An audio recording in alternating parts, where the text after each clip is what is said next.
अस्सलामुअलैकुम। तैसा हल कया भी फाइनेंशियल अर्थमेटिक जा हिसाब 4.1 असां पहिरीं वीडियोस में एरो मेथड सिखियोसीं त एरो ॾिबो कीअं आहे। हाणे असां पहिरीं हिकु रिव्यू एक्सरसाइज़ जो सवाल कंदासीं, उन खां पोइ पंहिंजी 4.1 स्टार्ट कंदासीं। जेकॾहिं असां हिकु रिव्यू एक्सरसाइज़ जो सवाल खणूं, हितां असां टियों सवाल खणूं था, चए थो कनि 25 शयुनि जी क़ीमत 300 रुपया आहे। अहिड़ियुनि 225 शयुनि जी क़ीमत केतिरी थींदी। मतिलबु ईअं चवे थो त के 25 शयूं आहिनि ऐं पेंसिलूं या पेनूं इस्तेमालु कयां थो, उन जी क़ीमत 300 रुपया आहे ऐं हुन ॿियो माण्हू जेको आहे उनखे 225 पेंसिलूं वठिणियूं आहिनि, उन जी क़ीमत घणी थींदी। त असां हलूं था कॉपी तरफ़। कॉपी मूं पहिरीं लिखी छॾियो आहे, हुते शयूं हुयूं ऐं हिते मूं मेंशन पेनूं कयो आहे। चए थो जेकॾहिं को माण्हू 25 पेनूं वठे थो त उन जी कॉस्ट जेका आहे उहा 300 रुपया आहे। हाणे जेकॾहिं उहे साॻी 225 पेनूं वठंदो त उन जी क़ीमत घणी थींदी। त यादि रखो, हल करण खां पहिरीं त हमेशह जेका अननोन आहे, जेका नामालूम आहे, उहा तव्हां ॾिसंदा नामालूम कहिड़ी आहे, उन जे हेठां एक्स ॾींदा। एक्स जो मतिलबु उहा शइ जेका असांखे मालूम करणी आहे, जंहिंजी असांखे ख़बर न आहे।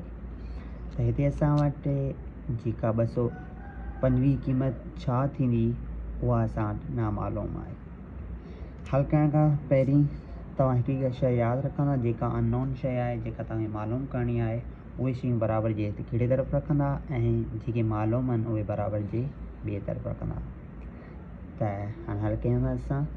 सभिनी खां पहिरीं इहा ॻाल्हि यादि रखियो, जेका अननोन शइ आहे उहा हमेशह मथे वेंदी, भाङी मथे वेंदी। पोइ भली एक्स मथे पई हूंदी, चाहे एक्स हिते हूंदी आहे, चाहे एक्स हिते हूंदी आहे, उन सां को वास्तो न आहे। एक्स हमेशह असां बराबरि हुन तरफ़ मथे ॾींदासीं ऐं असांजो हमेशह छा हूंदो, एक्स हूंदो। त सॉल्व कयूं था।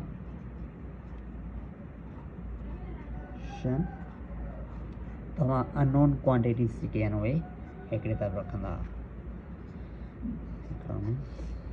हिते असां अननोन छा आहे, एक्स, उन जे मथे छा आहे, 300, बराबरि जे हिकिड़े तरफ़ रखंदासीं। हाणे असां पेननि सां ॾिसंदासीं त पेननि में 225 मथे रखूं या 25 हेठि रखूं। त हुन लाइ तव्हां हिकिड़ो सिंपल तरीक़ो ॿुधायां थो, हमेशह यादि रखियो। असां रिलेशन ॾिसंदासीं, डायरेक्ट रिलेशन आहे या इनवर्स। जीअं मूं तव्हांखे पहिरीं वीडियोस में ॿुधायो हो, जेके डायरेक्ट रिलेशन हूंदो त एरो हेठां खां मथे, ऐं जेकॾहिं इनवर्स हूंदो त एरो हेठां खां मथे। तव्हां ॾिसो, चवे थो 25 पेनूं जेके आहिनि उहे 300 पवनि थियूं, हुनखे 225 पेनूं वठिणियूं आहिनि। पेननि जी क़ीमत वधे पई, सॉरी पेननि जो तादादु वधे पियो, त पैसा छा थींदा, वधंदा या घटि थींदा। त हिकिड़ी पेन जेके मिसाल 10 रुपया मिले थी, 2 पेनूं थियूं त उहे 20 मिलंदियूं, 20 रुपये मिलंदियूं। 3 पेनूं थी वियूं त उहे 30 रुपये मिलंदियूं। इन जो मक़सदु पेन जो तादादु वधियो त पैसा वधनि पिया। त इहो असां आहे डायरेक्ट रिलेशन या सिधो तनासिब। त हीअ असां आहे सिधो तनासिब। सिधे तनासिब में असीं छा कंदासीं, एरो हमेशह हेठां खां मथे ॾींदासीं। ई शइ का शइ हेठां खां मथे वधी रही आहे, पर एरो हमेशह असां नॉन क्वांटिटीज़ ते ॾींदासीं, अननोन खे कोन ॾींदासीं। उहो हमेशह अननोन एक्स मथे हूंदी ऐं अननोन सां गॾु जेको बि हूंदो उहो हेठि हूंदो।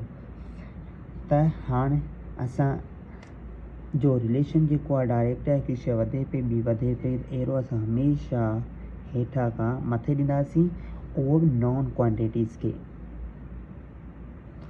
एरो हेठां खां मथे, छो हिन में एरो ॾियणु लाज़मी अचणु घुरिजे। जेकॾहिं असां एरो ॾेई वियासीं त हिसाबु करणु का वॾी ॻाल्हि न आहे, सिर्फ़ु एरो जी रांदि आहे।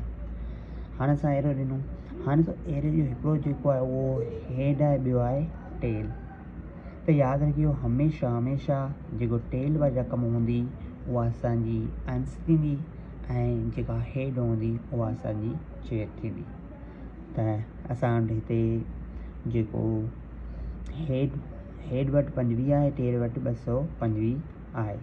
त असां टेल मथे रखंदासीं, 225 अपान 25। हाणे अॻिते असां सॉल्व कंदासीं। सॉल्यूशन जा स्टेप्स,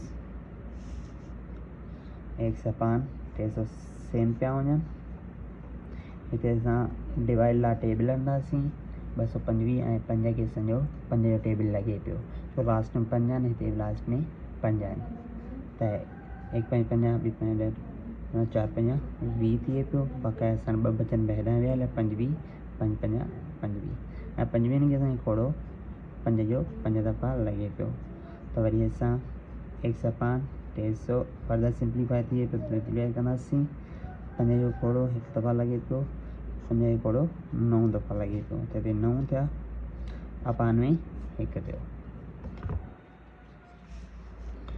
अञा असां सिंप्लीफाई फर्दर कंदासीं x = 300 जॾहिं बि का शइ 1 सां 1 थींदी आहे हमेशह जो जवाबु आहे उहो जेका मथे रक़म अंसारी हूंदी आहे उहो ई ईंदो आहे त हिते जवाबु असांजो छा ईंदो 9 असांखे चए थो x मालूम कयो जेकी सुवाल असां ॾिसूं मथे त उन में चवे थो x मालूम कयो हिते असां छा आहे त 1/300 पिया आहिनि मतिलबु असांखे 1/300 न जस्ट x खपे त यादि रखियो जेका शइ वंड पई थिए नामालूम सां उहा बराबरि हुन तरफ़ ईंदी उहा ज़रब थींदी त x ज़रब 9